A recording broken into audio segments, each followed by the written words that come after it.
Okay, everybody, welcome to Turndog Talks To. I'm delighted to be joined today by Stephanie Roper, who is the wardrobe angel, and she is kindly invited us into her house, and she's introducing us to this lovely avatar type My mannequin. model. Yeah. My mannequin. Does she have a name? No, actually.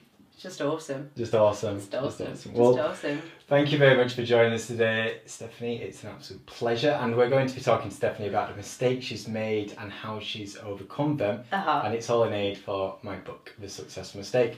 So to begin with, Stephanie, please tell us a little bit about yourself and what it is that you do. Okay, I'm Stephanie. I'm the wardrobe angel.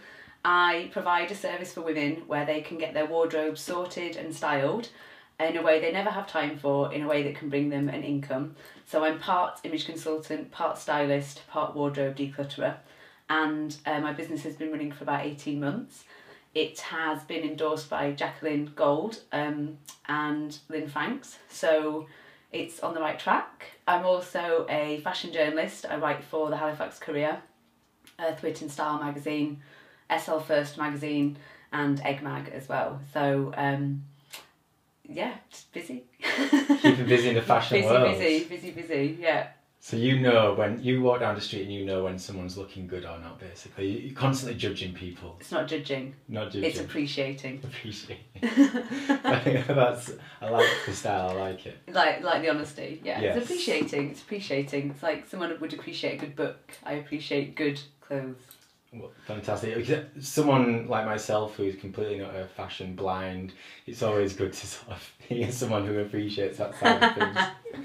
Yes. So let's get things rolling. We'll kick in straight into the mistakes that you've made. Obviously mistakes can be a bad thing, but very often good. Yes. So I'm hoping that you'll tell us the tale behind your mistake and what occurred and then how you overcame it. Okay, well my mistake, I call it the best mistake I ever made because it was a really kind of dark period in my life, but in about 2008 my partner at the time and I decided to move to Dubai and take advantage of the tax-free savings and enjoy the lifestyle, and we moved out there. We had a big farewell party. It was going to be, we were going to live there for a few years and save up and then come back to England, and as soon as we got there I just felt horrifically homesick. I was really lonely, didn't really have any friends, whereas he really settled into that lifestyle, really loved it, loved going out, and he loved the weather, and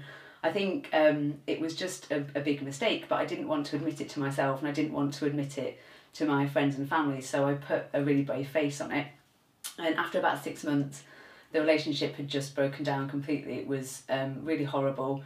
I was a shadow of my former self. I was just crying all the time. We're doing the ironing and just burst into tears. So it was really miserable. I know I'm laughing about it now, but it was actually awful. And so my partner said, I'll pay for you to go home for a week, go home, spend some time with your family and come back. And as soon as I packed my suitcase and got on the plane, I knew that I was never going to go back to Dubai.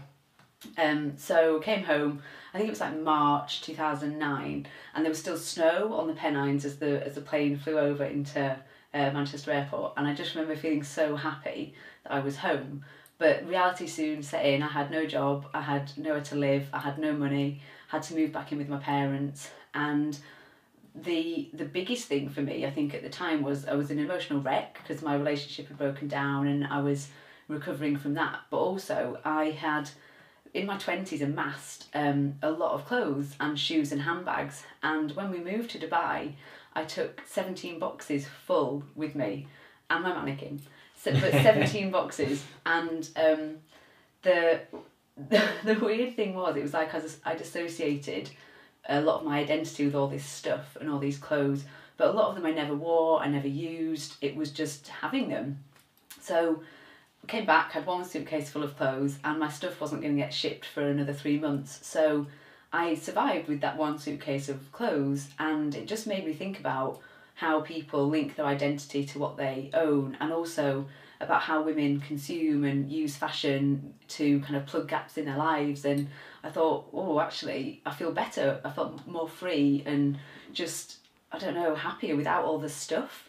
So when my stuff did arrive back, it filled my parents' garage, and I was told in no uncertain terms that I wasn't allowed back in the house until I had cleared the garage full of stuff.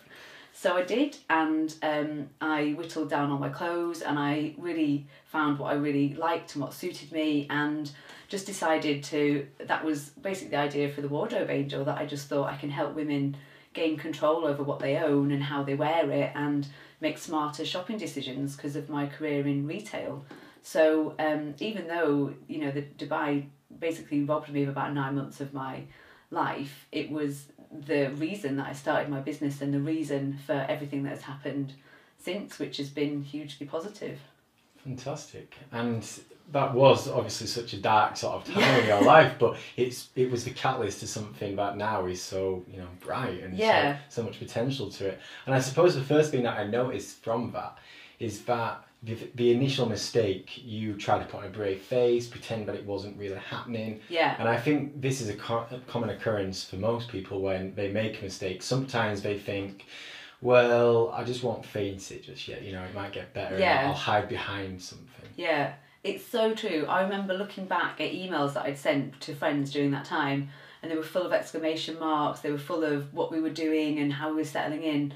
But I remember writing them and feeling, I don't know if I can keep this up, I'm really not happy, but it felt as though I had no exit route. I just didn't know what to do. I felt completely isolated, and it just took, the final straw of the relationship to just kind of break down, that I just thought, actually, I just want to go home. And it took me a good few years to tell a lot of people what had happened, and a lot of people just knew that I'd come back but didn't really know why. And I think it was only kind of this year that I really started talking about it and saying, do you know what, it was just really miserable, and I was miserable and the relationship wasn't working, and I just, cut your losses and get on with it, really. And I'm guessing people didn't really judge you too harshly. They still liked you. Friends were still friends. Family was still family. Friends was really supportive. When I came back, my really close group of friends were just awesome. They would ring me day and night, just text me, just keep inviting me out. And I remember my friend Amy was a member of a running club, and we would just go running 2 or 3 times a week.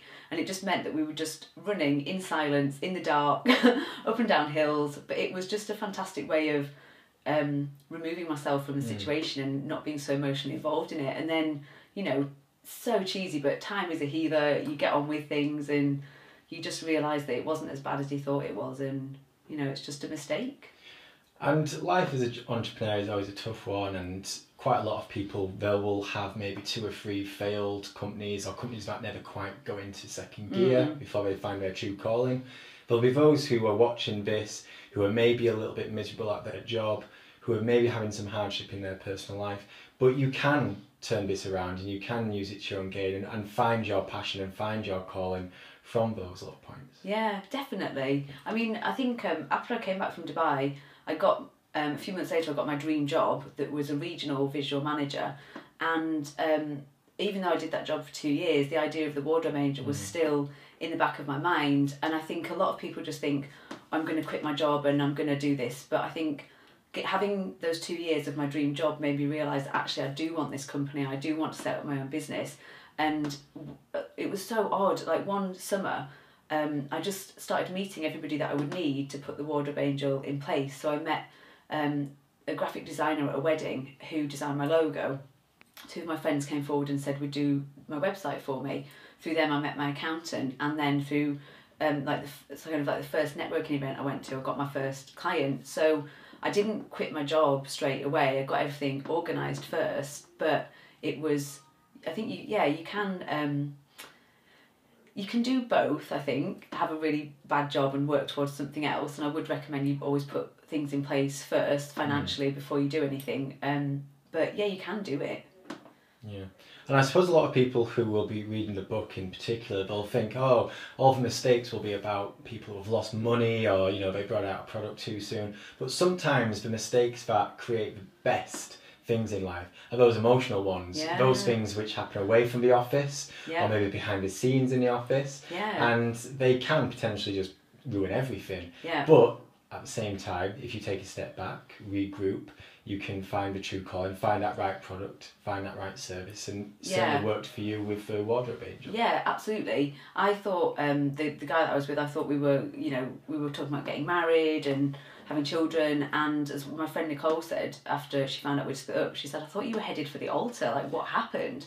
And I was like, yeah, but I think it took that awful experience to realise that we weren't suited and we weren't compatible, and out of that it made me find my true passion, that really helping women get control of their wardrobes, and working towards that rather than working towards a marriage that was never going to be really fulfilling.